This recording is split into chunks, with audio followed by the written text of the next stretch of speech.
Financial year 23 की GDP growth 7.2% की। नहीं आपका क्या मतलब है? नहीं, आप देखिए, बेरोजगारी की जो दर है वो लगातार 7.5% पर बनी हुई है। आज जब हम बात कर रहे हैं, आज भी जो 30 डेज मूविंग एवरेज है वो 7.6% पर बना हुआ है। लेबर फोर्स पार्टिसिपेशन रेट वो लगातार गिरती जा रही है। लोगों में उत्साह नहीं है लेबर का पार्टिसिपेशन करने के लिए। लगातार एग्रीकल्चर के जो लेबर थी वो बढ़ती जा रही है। अर्थात जो हमारा असंगठित क्षेत्र था, जो कि इनफॉर्मल सेक्टर जिसको कहते थे, वो अभी भी रोजगार उत्पन्न नहीं कर पा रहा। वहां जो रोजगार उत्पन्न होते थे वो वापस एग्रीकल्चर में जा रहे हैं। एमएसएमई अभी तक सीधी खड़ी हो नहीं पा रही है, क्योंकि जो नोटबंदी के बाद जो उनकी रीढ़ की हड्डी पर जो वार किया गया मोदी सरकार द्वारा, अभी तक वो वापस खड़े नहीं हो पा रहे, और उसके ऊपर नए रूल्स रेगुलेशंस का इतना बड़ा बोझ उनके ऊपर लाद दिया गया।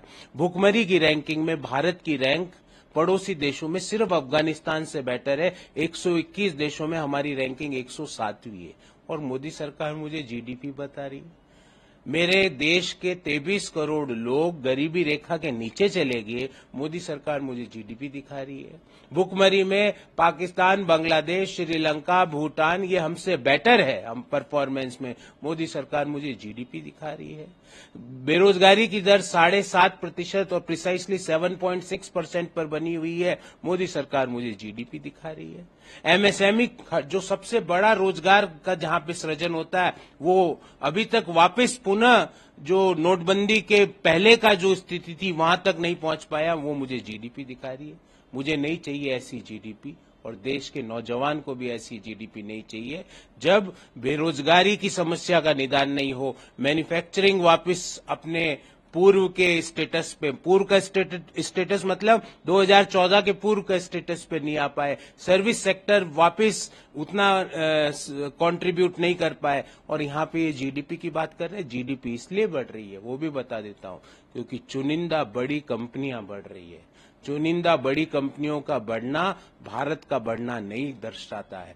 भारत जब भी बढ़ता है जब बॉटम ऑफ पिरामिड बढ़ता है, जब एग्रीकल्चर सेक्टर में ग्रोथ होती है, जब एमएसएमई में ग्रोथ होती है, जब पर कैपिटा इनकम में ग्रोथ होती है, जब अनएम्प्लॉयमेंट नंबर्स गिरते हैं, जब जो हंगर इंडेक्स है उसमें देश की रैंकिंग सुधरती है, जब पॉवर्टी एलिवेशन में बिलो पॉवर्टी लाइन के जो लोग हैं वो ऊपर आते हैं, जब एग्रीकल्चर के ऊपर जो एक्स्ट्रा एम्प्लॉयमेंट का जो लोग वहां ट्रांसफर हो रहे हैं उसमें कमी आती है, तो उसको ग्रोथ कहते हैं। इन नंबर से देश को ना बरगलाए। वैसे के इश्यूज पे बात, बीकेयू है भारतीय किसान यूनियन, और वो मुजफ्फरनगर में ऑर्गेनाइज करने वाले हैं, और स्पोर्ट्स मिनिस्टर अनुराग ठाकुर ने कहा है कि जो प्रोटेस्टिंग रेसलर्स हैं ऐसा कोई कदम ना उठाएं जिससे अंडरमाइन होगा स्पोर्ट्स को या प्लेयर्स हर्ट हों, उनको प्रूफ का वेट करना चाहिए। और वहीं पे ब्रिजभूषण शरण कह रहे हैं अगर एक भी एलिगेशन मेरे खिलाफ सही प्रूव होता है तो मैं अपने आप को फांसी लगा दूं। अनुराग ठाकुर जी जो कि गालीबाज आदमी है, वो अपने ऑफिस से 1.5-2 किलोमीटर के डिस्टेंस पे देश की बेटियां बैठी है, एक बार भी क्या उन्होंने जाने की जहमत उठाई? उनके ऑफिस से 1-1.5 किलोमीटर ही है। अनुराग जी, आपके पास गाड़ी नहीं हो तो मैं गाड़ी भिजवाऊं? आपको जैसी गाड़ी चाहिए, क्योंकि आप बड़ी गाड़ियों में चलते हो, मैं भाड़े पे लेके कोई बड़ी गाड़ी आपके लिए भिजवा दूंगा। देश की बेटियों की बात सुनने के लिए जाने का आपके पास समय नहीं मिला। यहाँ एयर कंडीशन कमरों में बैठ के इस तरह के वक्तव्य देते हो देश की बेटियों के लिए। वहां उनके पास जाके उनकी बात क्यों नहीं सुनी आपने पिछले 1.5-2 महीनों में? पिछले 4 महीने में कितनी बार आप देश की बेटियों से, और वो सामान्य बेटियां नहीं है, वो बेटियां हैं जिन्होंने भारत मां का परचम दुनिया में लहराया है। वो बेटियां हैं जब वो पोडियम में खड़ी हुई और जनगण मन का गान हुआ, पूरा देश उनके साथ खड़ा हो गया। वो बेटियां हैं जो समाज के हम्बल बैकग्राउंड से निकल के अपनी मेहनत से, अपनी लगन से देश के लिए पदक जीत के आई। वो बेटियां आज सड़क पर रो रही है। और ध्यान रहे अनुराग ठाकुर जी, उनका एक एक आंसू आपके लिए सैलाब बन के आएगा। एक एक आंसू की बूंद आपके लिए सैलाब बन के आएगी। और उनको आपने विवश किया कि वो अपने मेडल मां गंगा में प्रवाहित करें। ध्यान रहे अनुराग जी, एक खिलाड़ी के लिए मेडल एक मां के लिए बच्चे के समान होता है।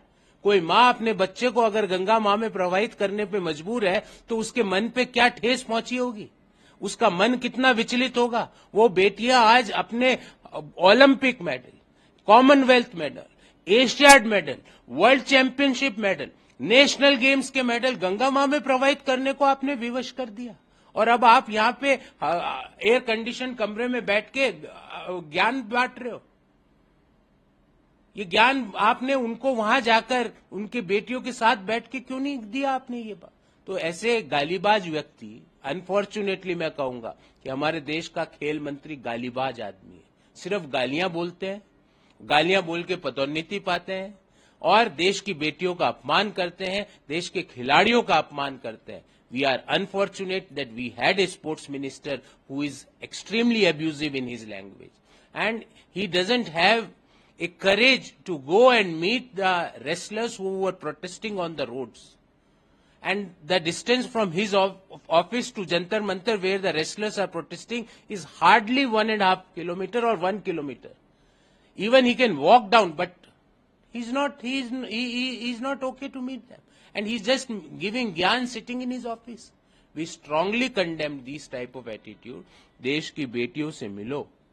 और ब्रजभूषण जी, आप क्या अपने आप को, मैं फांसी को अपने आप को लटका दूंगा और वो कर दूंगा, कानून जो भी कार्रवाई करेगा वो करेगा।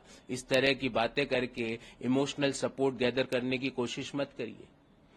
क्यों आपको अभी तक पॉस्को का धाराओं में आपके खिलाफ जब कंप्लेंट दर्ज हुई, अभी तक आपको गिरफ्तार क्यों नहीं किया गया?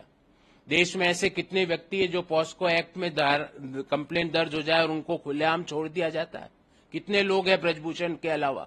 मुझे बताइए आप, ऐसा कौन सा दूसरा आदमी है जो पॉस्को एक्ट के कंप्लेंट के बाद बाहर घूमता हुआ दिखता है और कहता है मैं अपने आप को फांसी चढ़ा दूंगा? कोई जरूरत नहीं है आपको अपने आप को ये इमोशनल सपोर्ट गैदर करने की जरूरत नहीं है आपको। देश और देश की बेटियां और देश के लोग आपके खिलाफ हैं, ये आप अच्छे से समझ लीजिए। और आप खुलेआम जितना घूमेंगे, मैं मोदी जी को कह रहा हूं, मोदी जी आप जितने दिन इनको खुलेआम घुमाएंगे, एक एक एमपी की सीट आपकी कम होती जा रही है। पिछले 25 दिन में 25 कम हो चुकी है, 50 दिन और घुमा लीजिए, आप सत्ता से बेदखल हो जाएंगे।